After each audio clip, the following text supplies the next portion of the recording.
मनोज नामक गांव में सतिया नाम का एक हलवाई रहता था। सतिया की बनाई मिठाइयाँ उसके गांव में बहुत ही मशहूर थी। वो जितनी भी मिठाई दिन भर में बनाता वो सभी शाम तक बिक जाती। उसके गांव के अलावा आसपास के गांव के लोग भी सतिया की मिठाई के दीवाने थे। अरे सतिया भैया, जल्दी से 2 किलो मिठाई पैक कर दो। शहर से मेरा भाई आया हुआ है ना, उन सभी को तुम्हारी बनाई मिठाई बहुत पसंद है, इसलिए वो जब भी यहाँ आता है तो तुम्हारी दुकान की मिठाई लेकर ही वापस जाता है। हाँ, मैं अभी पैक किए देता हूँ। सतिया की दुकान की मिठाई सभी लोगों को बहुत पसंद थी। सतिया बहुत ही सफाई और ईमानदारी से मिठाइयाँ बनाता था। सतिया का बेटा राजू भी अपने पिता के साथ दुकान पर उनकी मदद करता था। एक दिन सतिया की दुकान पर पास के शहर से मनोज नाम का व्यक्ति आता है। अरे वाह भैया, तुम्हारी दुकान की मिठाई का तो कोई जवाब ही नहीं। शहर में मेरी भी मिठाई की दुकान है, परंतु तुम्हारी दुकान की मिठाई का स्वाद तो लाजवाब है। शुक्रिया साहब। मेरी भी मिठाई की दुकान है, परंतु तुम ऐसा गजब का स्वाद कहाँ से लाते हो, हमें भी बताओ। साहब, मैं सारी मिठाइयाँ शुद्ध देसी घी में बनाता हूँ और घी भी मैं खुद ही घर पर बनाता हूँ। मेरे पास अपनी गाय है, उसी का दूध निकालकर शुद्ध देसी घी और खोया तैयार करता हूँ और उसी से सारी मिठाई बनाता हूँ साहब। अच्छा, तो अगर मैं तुमसे रोजाना 20 किलो मिठाई खरीदना चाहूँ तो क्या तुम बना सकते हो? मेरे पास जितना शुद्ध घी होता है मैं उतनी ही मिठाई बनाता हूँ और वो सारी तो मेरे अपने गांव में ही शाम तक बिक जाती है। उससे ज्यादा मिठाई बनाना मेरे बस की बात नहीं है साहब। सतिया का बेटा राजू भी उन दोनों की बातें सुन रहा था। वो थोड़ा लालची किस्म का लड़का था।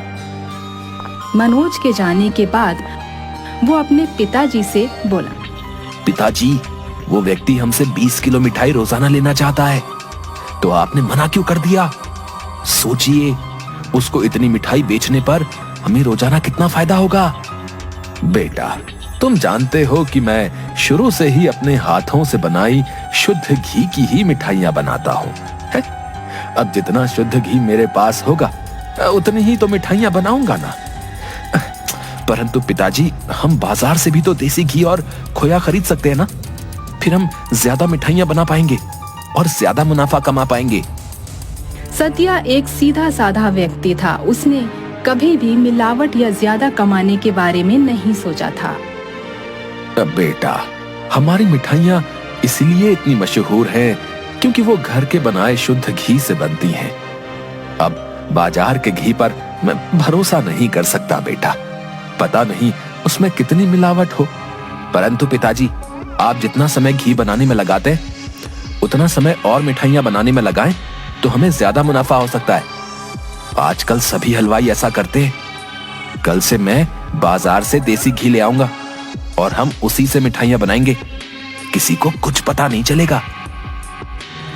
राजू तरह तरह की बातें बनाकर सतिया को अपनी सोच में फंसा लेता है।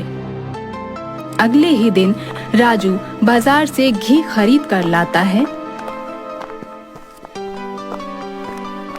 पिताजी, मैं देसी घी खरीद लाया हूँ। आज आप दुगनी मात्रा में मिठाई बनाने की तैयारी करें और मनोज को भी 20 किलो मिठाई देने की बात पक्की कर लें।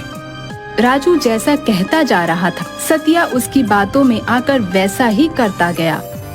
उसने बाजार के लिए लाए देसी घी को अपने हाथ से बनाए घी में मिलाकर और दुगनी मात्रा में मिठाइयाँ तैयार कर दी। मनोज मिठाई लेने के लिए सतिया की दुकान पर आया। भैया, क्या हमारा ऑर्डर तैयार हो गया है? मैं गाड़ी लेकर आया हूँ, उसमें तैयार मिठाइयाँ रखवा दें। राजू ने जल्दी से मिठाइयों के डब्बे मनोज की गाड़ी में रखवा दिए। मनोज भैया, आपको यदि रोज 20 किलो मिठाई चाहिए तो हम बना दिया करेंगे। अरे वाह, ये तो बहुत अच्छी बात है। मैं रोजाना सुबह आकर यहाँ से मिठाइयों का ऑर्डर ले जाया करूंगा।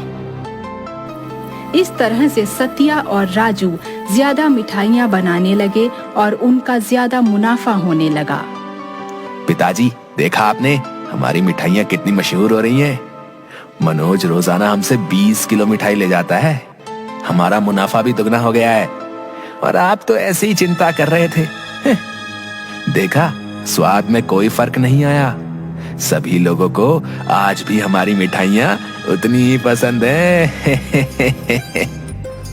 हाँ, तुम ठीक कह रहे हो बेटा।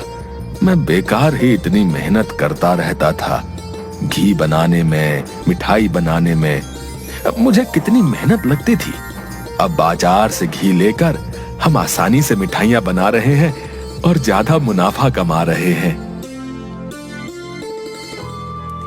सतिया का काम बहुत अच्छा चल रहा था। गांव में भी उसकी मिठाइयाँ खूब बिकती थी और शहर से भी ऑर्डर आता था।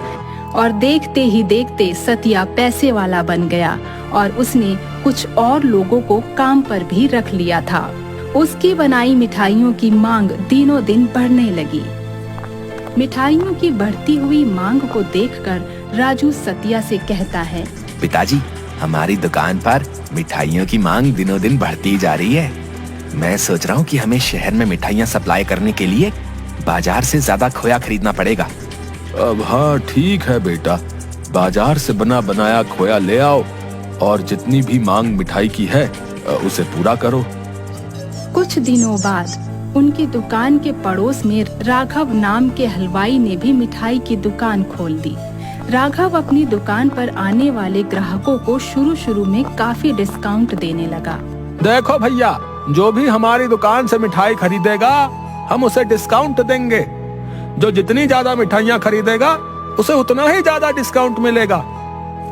इस तरह से राघव ने पूरे गांव भर में मिठाई की चर्चा करवा ली और उसकी दुकान खूब चलने लगी। राघव एक चालाक आदमी था। उसने सोचा कि यदि मैं सतिया की दुकान बंद करवा दूं तो मुझे और ज्यादा मुनाफा होगा। राघव ने एक आदमी को अपने पास बुलाया और उससे कहा, सुनो भैया, सुनो, मैं तुम्हें एक कनस्तर मिलावटी घी दूंगा, ठीक है, जो तुम सस्ती कीमत पर सतिया को बेच आना, समझे? इस काम के लिए मैं तुम्हें अलग से पैसे दूंगा, क्या समझे? वो आदमी मिलावटी घी का कनस्तर लेकर सतिया की दुकान पर जाता है और उसे बातों में फंसाकर वो कनस्तर राजू को बेच आता है। उस नकली घी से बनी मिठाइयाँ खाकर काफी गांव वाले बीमार पड़ जाते हैं और सतिया की दुकान बंद हो जाती है।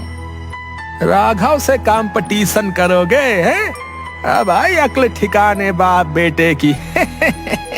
राजू को एक दिन वही व्यक्ति मिलता है जिसने उसे मिलावटी घी बेचा था। तुम वही आदमी हो ना जिसने मुझे नकली घी बेचा था?